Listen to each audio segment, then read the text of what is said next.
La team premier degré, on enlève les doigts du clavier. Il y a 50 ans, Stanley Kubrick, professeur Grand Pipeau et Elon Musk ont posé le nombril sur la face cachée de la super lune bleu-rose de Lou 200.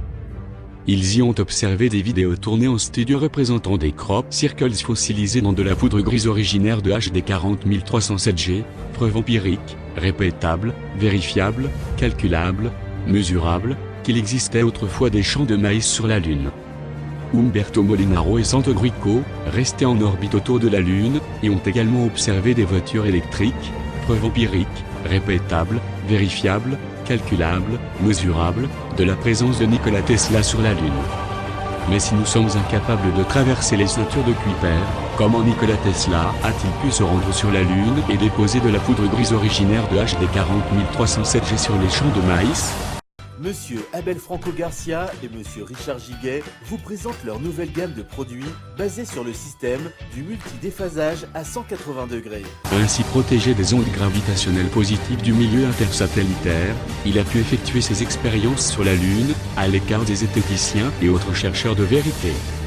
Avec l'aide des immigrés extraterrestres clandestins gris de lumière pro-Jésus pro-Apocalypse, il a réussi à fabriquer un champ quantique à spin intriqué d'une puissance de 1,21 gigabobis.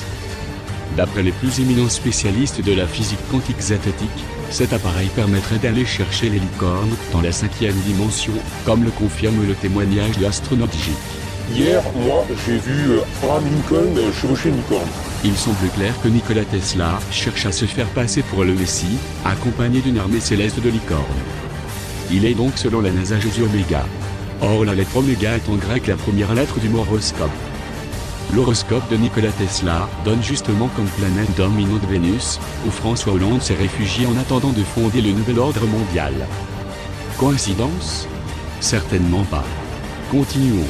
François Hollande partage son nom avec la Hollande, un pays qui est connu pour être plat. Qu'est-ce qui est aussi plat? Un crop circle. Et un crop circle partage sa forme circulaire avec la Lune. Coïncidence? Toujours pas.